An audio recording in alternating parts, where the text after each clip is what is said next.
Estamos na lição de número 19, unidade 19, e que fala hoje sobre a bênção do dar. A bênção do dar. Nós vamos abrir então a Bíblia em 2 Coríntios, capítulo 8.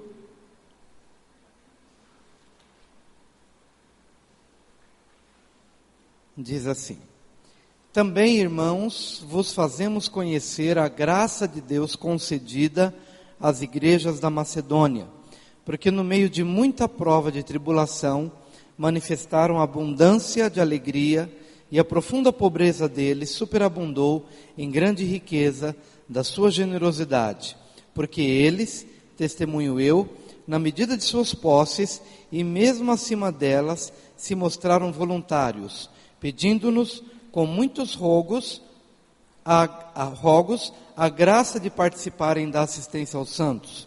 E não somente fizeram como nós esperávamos, mas também deram-se a si mesmos, primeiro ao Senhor, depois a nós, pela vontade de Deus. O que nos levou a recomendar a Tito, que como começou, assim também complete esta graça entre vós. Como porém em tudo, manifestais superabundância, tanto na fé e na palavra como no saber, e em todo cuidado e em nosso amor para convosco, assim também abundeis nesta graça. Não vos falo na forma de mandamento, mas para provar, pela diligência de outros, a sinceridade do vosso amor. Pois conheceis a graça de nosso Senhor Jesus Cristo, que sendo rico, se fez pobre por amor de vós, para que pela sua pobreza vos tornasseis ricos. Amém. Essa é a passagem de 2 Coríntios capítulo 8, que fala de uma igreja ou de uma região que se tornou modelo na doação, modelo no dar. Essa é uma lição importante, faz parte da nossa formação cristã. Estudamos sobre a cruz, sobre a Bíblia, sobre a oração, e precisamos aprender também sobre o que a Bíblia fala sobre o dar. O dar não é apenas uma questão onde algumas pessoas acabam batendo muito em cima disso porque têm interesses nisso. Bom, vamos falar sobre dízimo, vamos falar sobre doação, porque nós como igreja temos interesse que você aprenda sobre isso. Não, queremos que a lição do dar seja tão importante como qualquer outra lição da Bíblia. Mas é importante como qualquer outra lição da Bíblia, porque a doação, ela está permeada em toda a Bíblia. Se você perceber bem, você só está aqui hoje porque alguém se doou, porque alguém deu. É ou não é? Porque alguém deu. E esse dar foi a sua própria vida. Nós só estamos aqui porque Jesus, sendo Deus, podia ter dito: não, eu vou me apegar à posição de Deus, mas ele não fez isso. Ele se deu por nós. E o princípio da doação, ela está lá desde Gênesis até Apocalipse. Quando, por exemplo, o tema dízimo é tratado, e é tratado pela primeira vez, ao contrário do que alguns pensam, porque alguns dizem, bom, o dízimo é uma questão da lei, então o dízimo foi estabelecido pela lei de Moisés. Muito pelo contrário, o dízimo ele vem antes da lei, na época de Abraão, quando não havia lei ainda,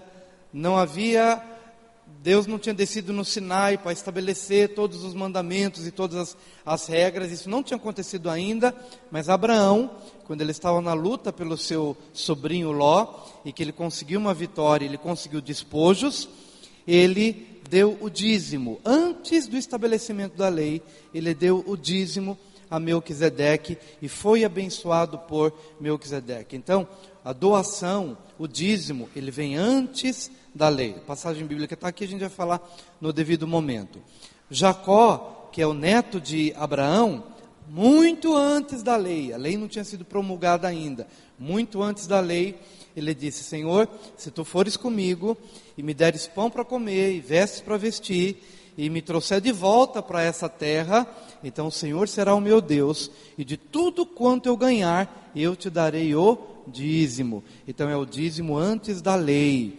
Por isso que a Bíblia toda está permeada do ensino acerca do dar, do dízimo, das ofertas. Vamos entrar nos detalhes. Mas aqui, queridos, para a gente poder entender o espírito com que devemos oficiar ou ministrar tanto o dízimo quanto as ofertas, o modelo está aqui nas igrejas da Macedônia.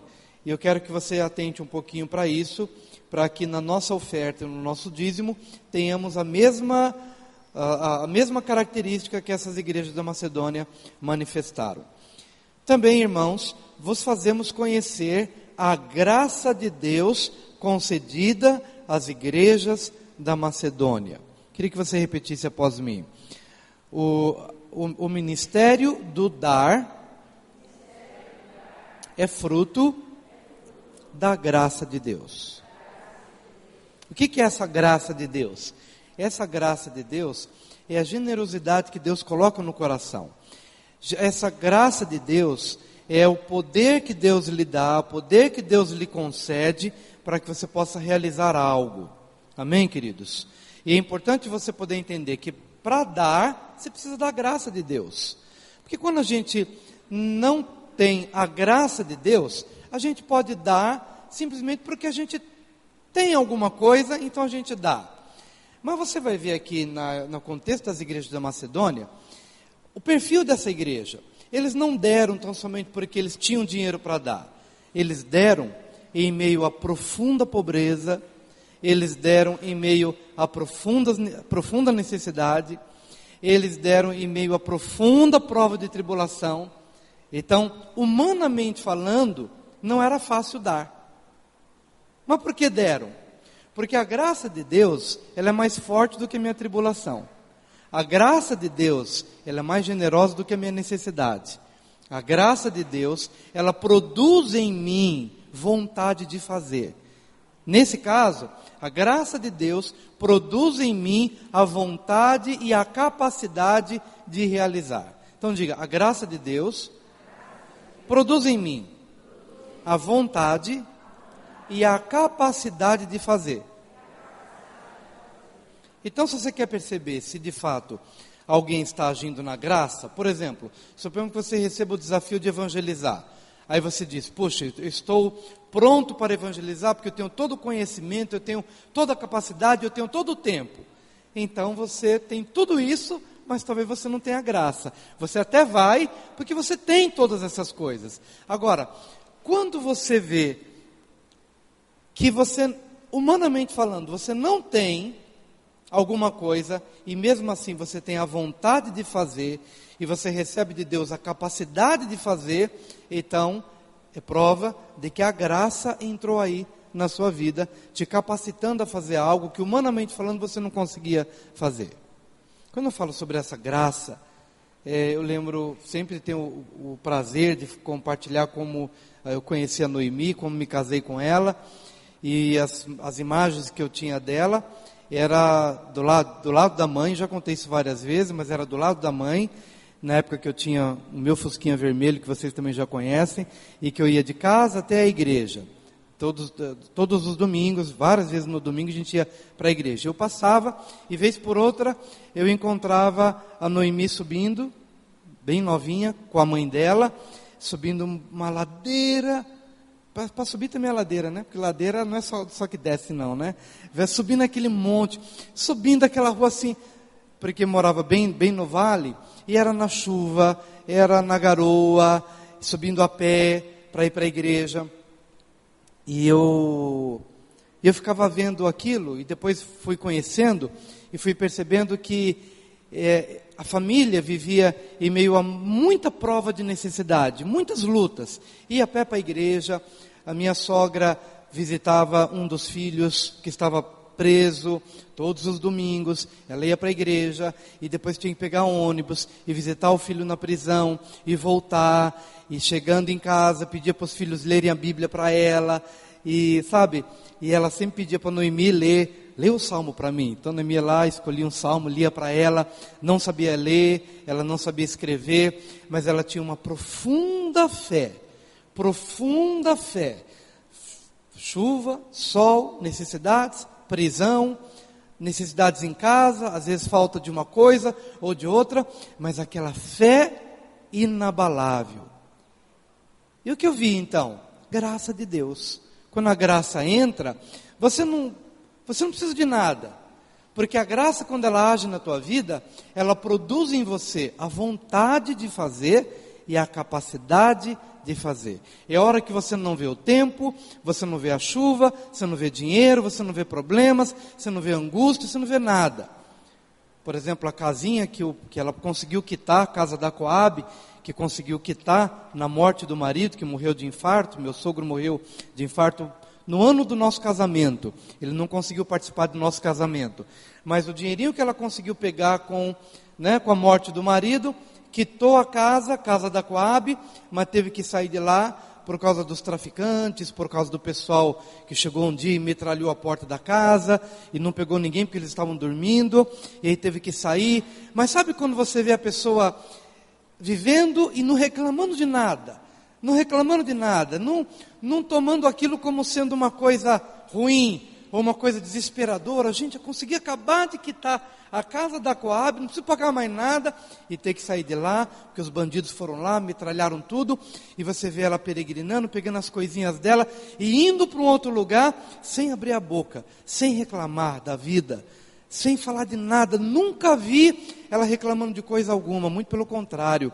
O que sempre via era ela de joelho no chão, ou na igreja, nunca faltando a um culto, com dinheiro, sem dinheiro, com comida ou sem comida. O que é isso, queridos? É graça. É graça de Deus. É a graça de Deus que produz em nós. Graça de Deus que produz em nós a vontade de fazer e a capacidade de fazer, em meio a todas as lutas. E eu vendo a Noemi do ladinho da mãe, em todo o tempo, lendo a Bíblia para ela, e subindo e descendo, companheira de todas as horas. Aí eu falei, eu quero casar com uma pessoa assim. Eu quero uma pessoa assim. E eu acertei na mosca, eu acertei no alvo, porque o carinho que ela tem pelos filhos, o cuidado que ela tem pela casa, e tudo que ela faz, aprendeu com a mãe, nos altos e baixos da vida, trabalhando em casa de família, lavando, passando, às vezes passando até por humilhação também na casa dos outros, desde pequena. Mas eu disse assim comigo, eu quero casar com uma pessoa assim. E amados, foi com uma pessoa assim que Isaac casou. Porque Isaac casou com Rebeca. A gente está fugindo do tema Dar já há muito tempo, mas enfim. Isaac casou com uma mulher assim, casou com Rebeca. E qual foi o sinal que, só para a gente poder orientar nossos filhos, qual foi o sinal que ele pegou para poder casar com Rebeca? Eliezer, quando foi ver a moça, que moça que é que eu vou levar para casar com o filho do meu amo, com o filho do meu senhor? Aí ele fez um sinal. Olha, o sinal vai ser o seguinte: a mulher que der água para os meus camelos. Haja água. Litros e litros e litros de balde de água. Eu vou fazer um sinal. Uma mulher que quando eu pedir água, ela não vai negar, ela vai fazer. E aí ele pegou, avistou algumas mulheres lá, aí chegou nela e falou, escuta, dá um pouco d'água. E o que ela fez? Ela deu água para todos os animais dele, deu água para ele, e ela foi além do que fora pedido. Aí ele falou, essa é a mulher. É a mulher que vai além. É a mulher que tem graça no coração. A graça é a ação de Deus na nossa vida, que produz a vontade de fazer e a capacidade de fazer. Então Rebeca deu água para todos os animais, deu água para o próprio Eliezer, e também foi a mulher que se dispôs a caminhar uma milha para conhecer uma pessoa que ela não conhecia, se casar com uma pessoa que não conhecia, mas por entender que Deus a estava chamando para um ministério sublime, para um ministério maravilhoso. Então a gente vê a graça de Deus agindo na Bíblia toda, produzindo vontade de fazer e produzindo a capacidade de fazer. É isso. E essas igrejas da Macedônia, quando elas deram porque a graça de Deus as visitou. E essa graça você precisa para ofertar, para dar o seu dízimo, essa graça no coração. O contrário disso é um coração fechado. É um coração que diz assim, irmão, se eu der, vai faltar. Mas você vai perceber que essa igreja aqui não pensou dessa forma, porque a graça estava lá. Olha só. Veja só a manifestação da graça no versículo 2. Porque no meio de muita prova de tribulação, manifestaram abundância de alegria. Diga, muita prova de tribulação, manifestaram abundância de alegria. Como é que você sabe que a graça de Deus está ali? Em meio a muita prova de tribulação, manifestaram alegria, alegria em dar. Dar para quem? Havia um grupo de judeus que estava passando por necessidades. E quando Paulo foi um instrumento de Deus para trazer a oferta, para levar essa oferta para Jerusalém, as igrejas da Macedônia foram umas das primeiras que disseram, eu quero ajudar. E quando Paulo olhou, falou, gente, mas vocês talvez estejam mais necessitados do que o povo para quem a gente vai levantar a oferta. Estão entendendo o que é essa graça? Paulo estranhou, porque ele pensou assim, bom, vamos pegar dos mais ricos para dar para os mais pobres, né? Mais ou menos a filosofia lá do Robin Hood, né? De tirar dos ricos para dar para os pobres. Mas quando as igrejas da Macedônia levantaram a mão para dizer, escuta, eu quero participar disso, eu quero levantar uma oferta, isso trouxe espanto e admiração. Por quê? Porque as igrejas da Macedônia, que se propuseram a ofertar, estavam vivendo naquele momento uma grande prova de tribulação. Aí é que você vai ver a graça de Deus, porque deram não do que sobejava, deram não do que faltava, não do que havia em abundância, mas eles estavam em prova. Amém? Amados, isso é para nós um ensino muito grande, que você não vai fazer a obra de Deus só quando tudo está bem. Você não vai fazer a obra de Deus só quando seu marido se converter. Você não vai fazer a obra de Deus só quando o filho voltar para a igreja, ou se libertar das drogas, ou de um caminho, ou de outro. Você vai ver a graça de Deus agindo na sua vida, em meio a muita prova de tribulação. É aí que a graça vai se mostrar como graça. Amém? Porque às vezes a gente busca as habilidades, ou as condições ideais. Mas se você buscar as condições ideais, já não é graça. Já não é graça. Já é aquilo que você conquistou, humanamente falando. Mas a graça não. Olha só para quando Paulo fala sobre o espinho na carne dele. Paulo tinha um espinho na carne. Eu interpreto esse espinho na carne como sendo as perseguições por onde ele passou. E sempre tinha alguém o apedrejando, e levantando motim, e divisão. Eu vejo assim o espinho na carne. E ele orou 3 vezes. A Bíblia diz que ele orou 3 vezes ao Senhor para que fosse removido esse espinho. E o que Deus fez? Respondeu a oração dele removendo o espinho? Não. Respondeu a oração dele, mas dizendo, a minha graça te basta, porque o meu poder se aperfeiçoa na sua fraqueza. Ou seja, na sua fraqueza você é mais dependente de mim. Na sua muita prova de tribulação, você vai ver o meu poder agindo. Porque se eu resolvo todos os teus problemas, você vai agir de acordo com a largueza da tua alma, ou com a abundância do que você tem. E aí você não vai depender de mim. Mas na hora em que você está envolto a profundas provas de tribulação, aí você vai ver o meu cuidado, você vai ver o meu consolo, você vai conhecer o meu poder, você vai conhecer a minha direção. É assim que a graça se manifesta. Então Deus não removeu o espinho da carne de Paulo, mas concedeu-lhe poder para superá-lo. Essa é a graça de Deus. Poder para superar as dificuldades, mesmo na eventual não remoção do espinho, ou não remoção das dificuldades. Então, querido, não espere seu marido se converter para servir a Deus.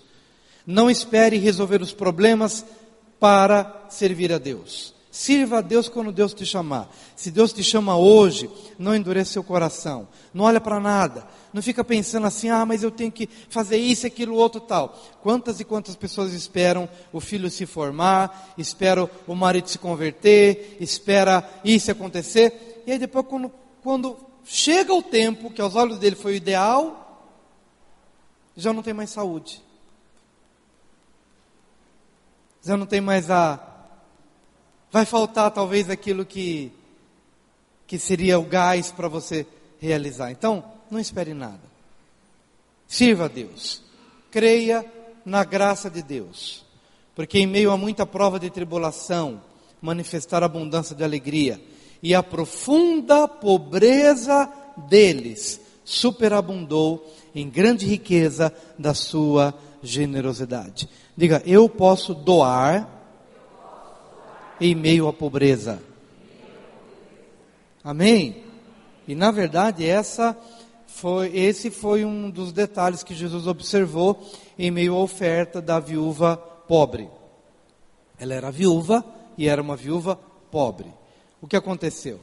Ele não desprezou a oferta dos que tinham, até porque Deus abençoa também com a riqueza, e aqueles que têm riqueza, que possam usar dessa riqueza para servir a Deus. Estava vendo o documentário da Angelina Jolie, atriz americana, e que visitou vários países da África. E é muito legal você ver, né, todo o dinheiro que ela recebeu, milhões, sendo revertidos na causa humanitária, né? E ela, então, incentivando as nações a doarem, porque Deus usa os ricos.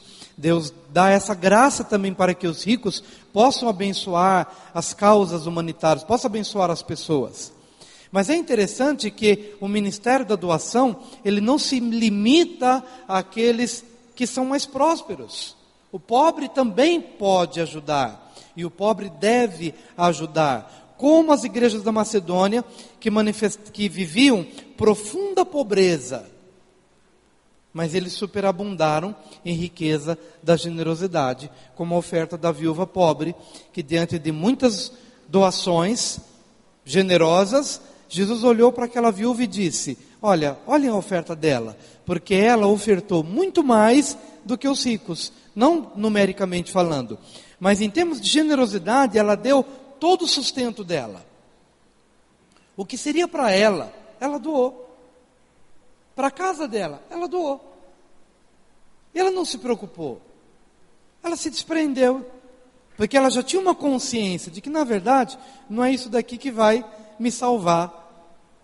E a minha vida está nas mãos de Deus. E ela considerou aquilo como sendo uma oferta de amor.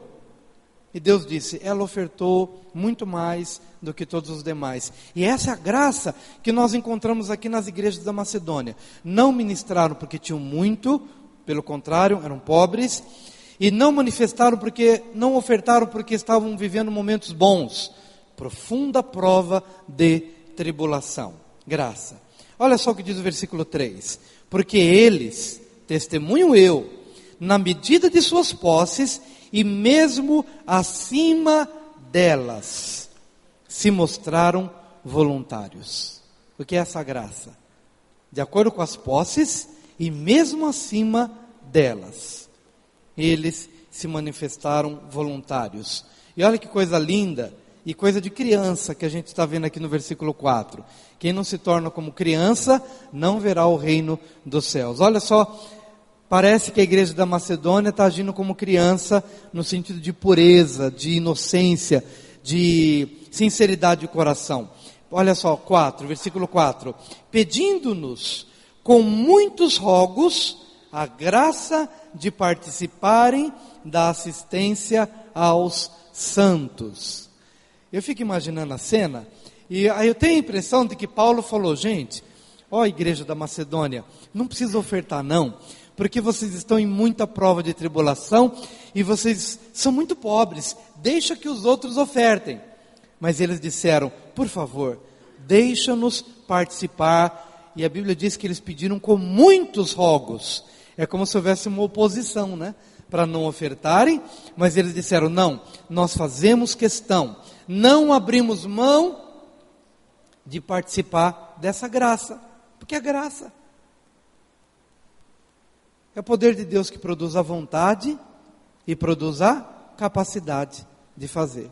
A graça, nesse caso, é o poder de Deus que suscita, que produz vontade e que produz a capacidade de fazer. agiram como criança, pedindo, eu quero participar. E o versículo 5,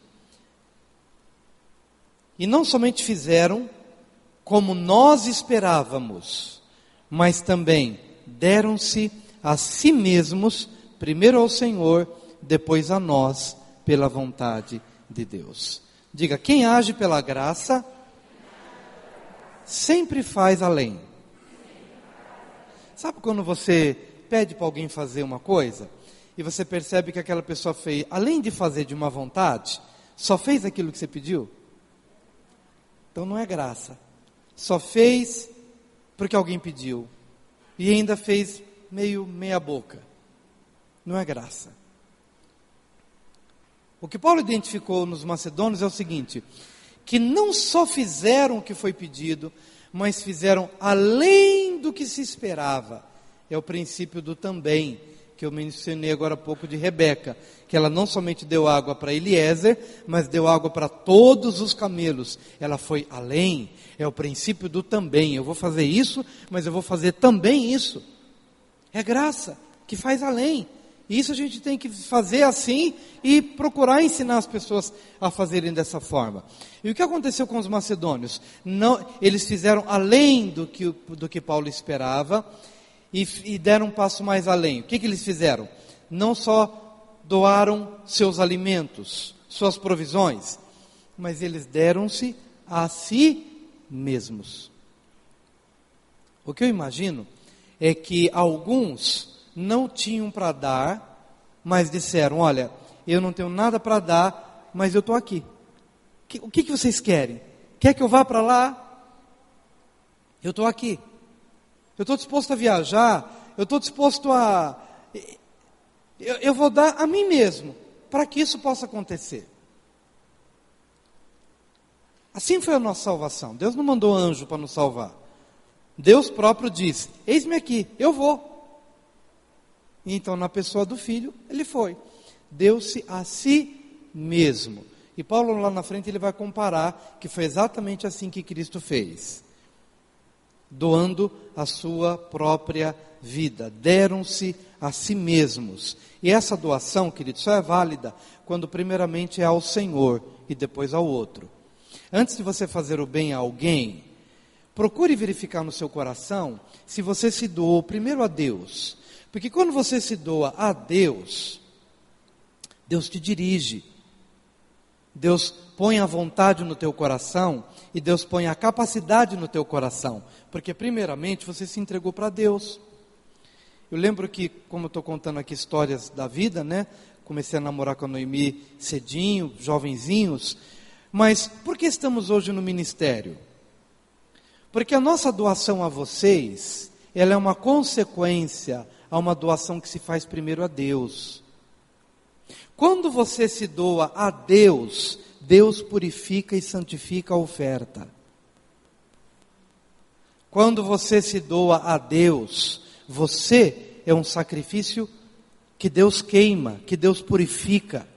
E quando você é apresentado primeiro no altar de Deus, Deus vai te fazer passar pelas provas necessárias para te lapidar, burilar, queimar suas impurezas, porque toda oferta primeiro precisa passar por Deus. Você se purifica diante de Deus. E quando você então se consagra a Deus como os macedônios, então agora eles estão prontos para se doarem para o mundo. Tem que ser assim. Por isso que em cada culto que você tiver a oportunidade de participar, apresente-se como oferta primeiro a Deus. Deus, antes de ser remetido ao mundo, à faculdade, ao colégio, às universidades, ao trabalho, à família, aos colegas, santifica a minha oferta, santifica o meu coração. Eu quero me doar primeiro a Ti.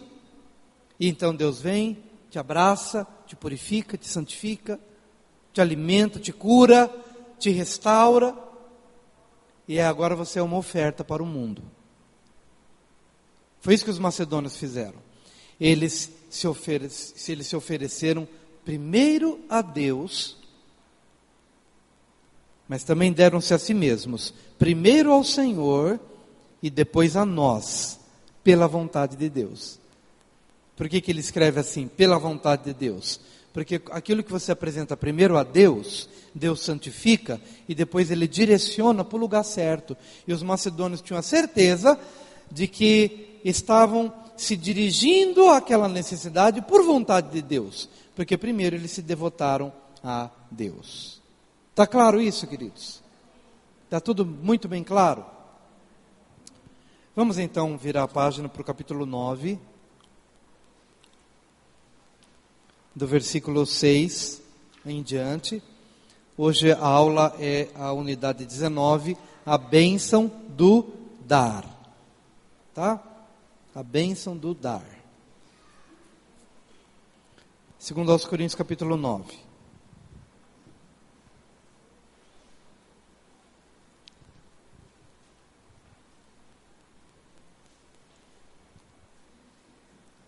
Versículo 6. E isto afirmo, aquele que semeia pouco, pouco também ceifará. E o que semeia com fartura, com abundância, também ceifará. A gente conhece a história do presidente na época era a Colgate, depois mudou o nome para Gessilever, não sei muito bem a nomenclatura. Mas ele começou dando o dízimo de 10%. E depois ele entendeu o princípio do dar. E ele aumentou para 20%. Depois ele aumentou para 30%. Depois ele aumentou para 40%. Depois ele aumentou para 50%. Para 60%. Para 70%. Para 80%. E aí ele entendeu, gente, se eu dou 10% e fico com 90%, não é justo. Na concepção dele, aí ele pensou assim, eu vou dar 90% e eu vou viver com 10%. Ele inverteu. Ele entendeu o princípio. Não é isso que Deus requer de nós. O que está aqui, biblicamente falando, é o dízimo, os 10%. Mas ele entendeu a questão de que, dessa generosidade, dessa graça, de um coração dilatado. Há um princípio bíblico. Aquele que semeia pouco, pouco também ceifará. E aquele que semeia com fartura, abundantemente, também ele vai colher. Eu lembro que em alguns períodos da nossa vida, nós tivemos momentos assim que nós aceitamos alguns desafios, para além daquilo que a gente podia. Entendi, Senhor, é um momento em que o Senhor está requerendo de mim uma posição de fé. Não era algo que a gente colocou para a igreja, era questão pessoal. Eu entendi, eu preciso ir além do normal. E então fiz algumas doações ou ofertas, além daquilo que era de costume, muito além do dízimo, ou muito além das ofertas. Lançando, sem expectativa de retorno, apenas lançando o desafio. Queridos, eu posso dizer para os irmãos que todas as vezes em que isso foi feito, naquele mesmo ano, 2 ou 3 meses depois, ou um pouquinho mais para frente, Deus nos abençoou com muito mais do que o que a gente tinha ministrado. Deus trouxe muito mais. E se fosse coisa de colocar no papel, certamente você... É que eu nunca... em termos matemáticos, eu nunca fui muito de ficar anotando, registrando. Mas assim, de cabeça, no mínimo, umas 10 vezes mais do que aquilo que a gente havia ministrado. Dado. Amém, queridos? Porque é o que a Bíblia diz. E você pode perceber que todas as pessoas que têm um hábito e têm um coração generoso, seja pobre ou seja um pouco mais abastado ou rico, não importa. É um princípio que se aplica a todos. Se aplica ao pobre e se aplica ao rico. Aquele que semeia pouco, pouco vai colher. Mas aquele que semeia abundantemente, abundantemente ele vai também colher. Veja que aconteceu algo com a viúva de Sarepta, quando Elias havia secado o ribeiro de Querite e os corvos já não traziam mais a comida, porque o ribeiro havia secado. Então Deus dirigiu Elias à casa de uma viúva. Deus poderia ter levado à casa de alguém, de uma outra pessoa, mas o dirigiu para ser sustentado por uma viúva. Por quê? A quem Deus estava amando naquele momento? Claro que estava amando Elias, mas Deus estava amando a viúva, porque aquela viúva precisava de uma provisão. Quando Elias bateu a porta, ele pediu água, e ela foi, virou as costas e foi pegar água para ele. Mas enquanto ela fazia isso, ele falou: olha, traz um pedacinho de bolo para mim. Aí ela voltou para ele e falou assim: olha, meu senhor, infelizmente eu tenho um pouquinho de farinha, eu tenho um pouquinho de azeite, eu vou preparar a última refeição e esperar a morte, eu e meu filho, porque não temos mais nada para comer. E o que Elias disse? Fique em paz, não tenha medo, vai, faz como você disse, só que faz uma coisa, faz primeiro para mim, e depois você vai comer, porque tão certo como vive o Senhor, que o azeite não acabará e a farinha não cessará. Durante todo o período de fome que havia sobre aquela terra, houve comida para aquela família. Mas qual o princípio? Ela precisou dar primeiro. Ela precisou fazer primeiro para ele. E quando ela se dispôs a semear e dar, não faltou para ela. Estão entendendo? Aquele que semeia pouco, pouco vai colher. Mas o que semeia muito, veja que esse muito não é o numerário. Não tem a ver com números. Porque a oferta daquela viúva foi pouca, porque ela tinha pouca farinha e pouco azeite. Mas é muito no seu significado. É muito no que representava para ela. Até porque era a última refeição e esperar a morte. Ele não está falando muito números. Ele está falando muito de valor, muito de importância. O que isso representa para você? O que isso representa para você? Amém? Então é o princípio da semeadura. Abundância também ceifará. Agora, cada um contribua, versículo 7. Segundo tiver proposto no coração, não com tristeza ou por necessidade, porque Deus ama a quem dá com alegria. Ele usa aqui as expressões tristeza ou necessidade. Olha, estou dando, mas eu estou dando triste por ter dado. Aí não é graça. Estou dando porque eu estou sendo forçado a dar. Então não é graça. Porque Deus ama quem dá com alegria. Porque quando você dá com alegria, você está manifestando que a graça de Deus te visitou, produzindo em você vontade para dar e capacidade para dar. Isso é graça. Amém? E olha só o versículo 8. Deus pode fazer-vos abundar em toda graça, a fim de que, tendo sempre, em tudo, ampla suficiência, superabundeis em toda boa obra. Ele não está apenas pensando na questão da oferta, dinheiro ou mantimentos. Ele está dizendo que essa graça, ela é tão maravilhosa, que ela pode fazer com que você tenha sempre, em tudo, ampla suficiência, para que você possa abundar em toda boa obra. De que obra que ele está falando? A obra da evangelização, você precisa da graça, que é a vontade de fazer e a capacidade de fazer, a graça de Deus, a evangelização, o discipulado, a doação, o cuidar dos pais, é graça de Deus. A graça que Deus dá a um filho cuidar do pai na sua velhice até a morte dele, com resignação, com paciência, é graça de Deus. E que você possa ter essa graça que abunde em toda boa obra, a graça para perdoar, a graça para ser bondoso, a graça para ajudar o necessitado, é graça.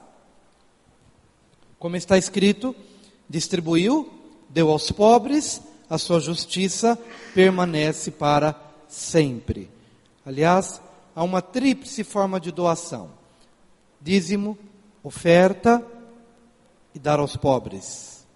Dízimo, oferta e dar aos pobres. Claro que na parte do dízimo e da oferta, já estamos aí abrangendo os missionários, o cuidado com aqueles que estão pregando o evangelho fora, que também são sustentados pelos dízimos, pelas ofertas, mas não se esquecer do pobre. Não se esquecer do pobre. Porque está escrito, distribuiu, deu aos pobres, a sua justiça permanece para sempre. Está falando de ajudar o pobre. Não está falando de ajudar o mal intencionado. Às vezes a gente tem pessoas do nosso lado que a gente vê que está querendo dinheiro só para alimentar o vício da droga ou alimentar o vício da bebida. Esse não é o pobre que a Bíblia está dizendo aqui. Dar ao pobre mesmo. Ao pobre, a pessoa que precisa, ao trabalhador desempregado, ou aquele que está realmente marginalizado pela sociedade e que precisa de ajuda. Agora, ao drogado, ao que bebe, podemos ajudar de uma outra forma. Através das instituições, ajudando a sair das ruas, trazer um benefício real. E não alimentar o vício da droga, e nem alimentar o vício da bebida. Mas distribuiu, deu aos pobres, a sua justiça permanece para sempre. Versículo 10, ora, aquele que dá semente ao que semeia, e pão para alimento, também suprirá e aumentará a vossa sementeira, e multiplicará os frutos da vossa justiça. Amém? O que Deus promete fazer? Não somente abençoar o fruto da árvore, mas Ele promete também aos que generosamente lançam sementes. O que Ele promete fazer? Dar mais sementes para você. Porque quando você tem mais sementes, você poderá lançar mais sementes e colher mais frutos. Ele não promete apenas abençoar ou multiplicar o produto final, o fruto final. Ele promete fazer chegar na tua mão mais sementes. E é muito interessante, queridos, que quando a gente vê isso, né? Que quando Deus nos abençoa de uma maneira especial, Ele sempre coloca no nosso coração um sinal de alerta. Ele diz o seguinte, olha, não coma a semente. Deus está te abençoando com isso, mas não se esqueça de que eu estou te dando mais, eu estou te dando nesse tempo um pouco mais, para que você possa ter mais sementes. Use o que você precisa, mas não coma tudo. Não pegue tudo para você suprir as necessidades. Guarda uma parte para que você possa dar. Guarda uma parte para que você possa lançar mais sementes. Deu para entender, queridos? Ficou claro? Deus abençoa e multiplica não apenas o fruto final, mas Ele te dá mais sementes para que você lance mais. Então, eventualmente você foi abençoado com algo, não endureça o seu coração e não fique pensando, eu vou ter que dar o dízimo disso. Não faça essa pergunta. Eu vou ter que dar uma oferta disso. Não faça essa pergunta. Porque a graça de Deus não faz essa pergunta. A graça, ela coloca no teu coração um desprendimento. Você vai ver que aquela bênção que chegou nas tuas mãos, você vai pensar assim, puxa, eu nem merecia isso e Deus me deu. Então eu não vou ficar pensando, eu tenho que dar o dízimo disso, ou eu tenho que dar uma oferta disso. Não. E entenda que aquilo que chegou nas tuas mãos, parte do que chegou, Deus destinou a você para que você semeie. Para que você não fique com isso. Para que você semeie. Jogue uma semente na obra de Deus, na casa de Deus, onde Deus trouxer o direcionamento. Para quê? Porque é com esta semente que você lança, é que você vai ter mais no dia de amanhã. E quando Deus te abençoar com mais do dia de amanhã, não se esqueça de separar uma parte e continuar semeando. Continue semeando, para que nunca falte no seu campo o fruto necessário para a sua vida e para os seus filhos. A nossa semeadura de hoje abençoa a posteridade de amanhã. As nossas ações de hoje abençoam nossos filhos, abençoam nossos netos. Mas se eu sou mesquinho hoje, e se eu guardo tudo para mim hoje, por exemplo, se Deus de repente me dá, e eu começo a comprar, eu compro casa, compro carro, compro isso e aquilo, mas eu nunca reparto com ninguém, não reparto com os pobres, não sou um dizimista fiel, não sou um ofertante liberal, e eu armazeno só para minha casa. Querido, para esse mundo virar de cabeça para baixo, basta um Collor da vida aparecer de novo e confiscar os bens de todo mundo, e a gente viu tanta gente que tinha juntado, e de repente de uma hora para outra, perdeu tudo. Está até hoje. Muitos, eu ouvi casos de gente que se matou, quando acordou no dia seguinte e viu que o dinheiro estava confiscado, teve gente que deu cabo da sua vida, porque ele ajuntou a vida inteira, mas ele não era rico para com Deus. Então, querido, a Bíblia diz, não ajunte tesouros, onde a traça e a ferrugem corroem, ou onde o ladrão rouba, que seu tesouro não seja armazenado aqui não, seu tesouro seja do céu. Agora, como é que se armazena tesouros no céu nesse sentido? Quando você ajuda o pobre, quando você é liberal, quando você tem as oportunidades e você abençoa. Então, querido, fica tranquilo, que pode aparecer o Collor que quiser aparecer, que o teu tesouro está guardado.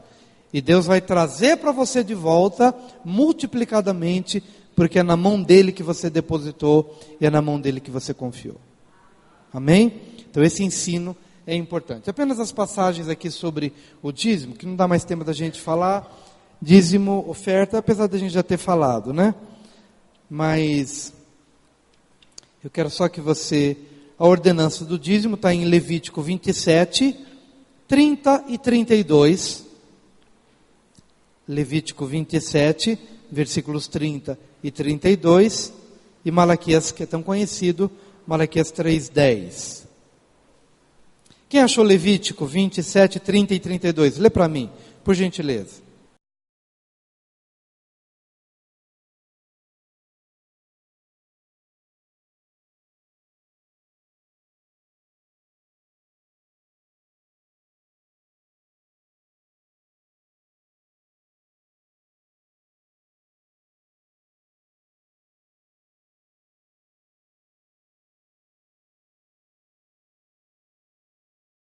Isso. Só está aqui, tá bom. É a ordenança do dízimo. Só para mostrar na Bíblia que foi Deus quem ordenou o dízimo, do produto da terra, enfim. Em Malaquias 3:10, não precisa ler, que a gente já leu muito. Mas como nós dissemos no começo da aula, o dízimo não se restringe à lei. Ele é antes da lei. Para aqueles que pensam, não vou dar o dízimo porque o dízimo foi uma ordenança para o judeu, ou foi uma ordenança apenas da lei. Como já dissemos no comecinho, antes da lei ser promulgada, Abraão deu o dízimo, Jacó deu o dízimo. Então não é uma questão meramente da lei, precede a lei. E está aqui em Gênesis 14, versículos 18 e 20. 18 a 20, quem pode ler? Gênesis 14, de 18 a 20.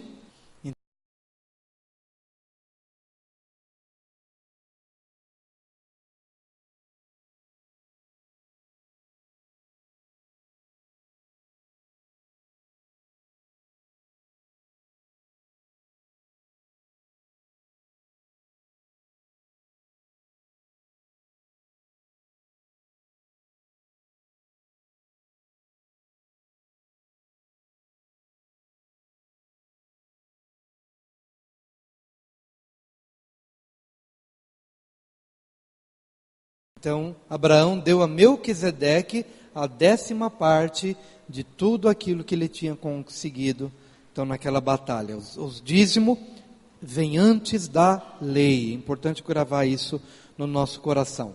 Jacó também deu dízimo, Gênesis 28, 22. Quem pode ler para mim?